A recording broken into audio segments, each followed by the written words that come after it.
1 in 5 computer science graduates in the U.S. is female. Meanwhile, about 1 million high-paying computing jobs are unfulfilled or filled by foreign workers.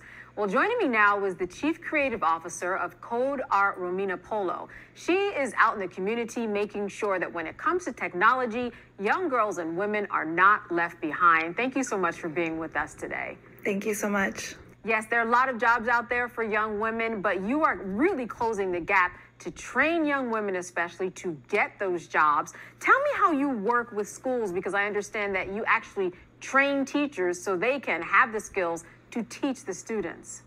Yeah, so we have our own art-infused curriculum. So that's why we're called Code Art. We're bringing creativity, and we're delighting students with our curriculum and showing them a different way of creating art. And that way we're helping break stereotypes about computing being only computational or being boring, and just showing students other possibilities.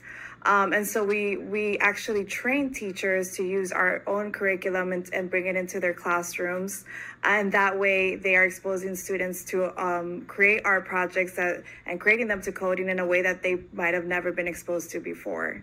I also understand that you are training art teachers specifically, and because of that, they pick up a new skill. Yes, exactly. And so some of the art teachers that we train, they start our trainings off with zero coding experience, and then they leave our trainings feeling more confident. A big issue that we have in order to, expose more students to computer science is that we don't have enough teachers to do this, or we don't have enough teachers that feel confident to teach computer science. And so that's also a gap that we're trying to fill as well.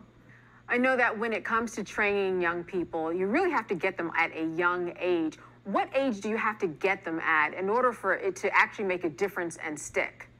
Yeah, so the studies show that if students are not exposed to computer science or STEM skills by 8th grade, they're likely to not be interested.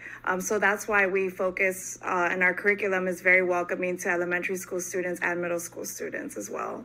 Summer camps, I know, are really important. That's where a lot of students get involved in learning about a lot of things, but specifically, of course, in this case, coding. Talk to me about the camps and what you offer students. Yeah, so we also run our own all-girls coding clubs that happen throughout the school year, so parents can get their students plugged in that way. We also do summer camps in the summertime, in person and virtually as well. So even if you don't live in South Florida, parents can join virtually as well to our coding clubs and camps as well.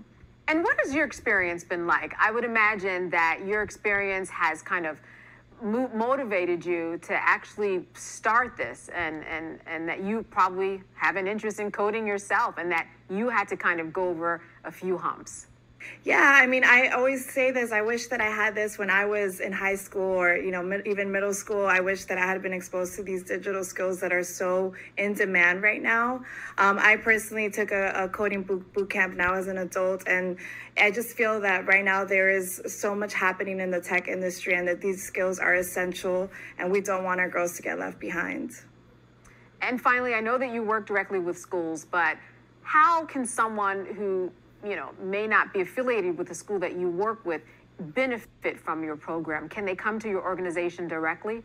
Yes, absolutely. So if you're a parent or a teacher and you're interested in having our curriculum in your schools, you can definitely reach out to us, and we can work on training your teachers at your schools, and also having a Code Art Club at your school that girls can get plugged into. What we love about Code Art Clubs is that the students are not only learning tech skills, but they're also building community as well.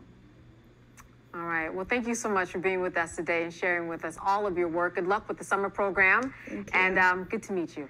Thank you so much. Today's newsmaker has been Romina Polo, and I'm Candace Kelly. Thanks for joining us.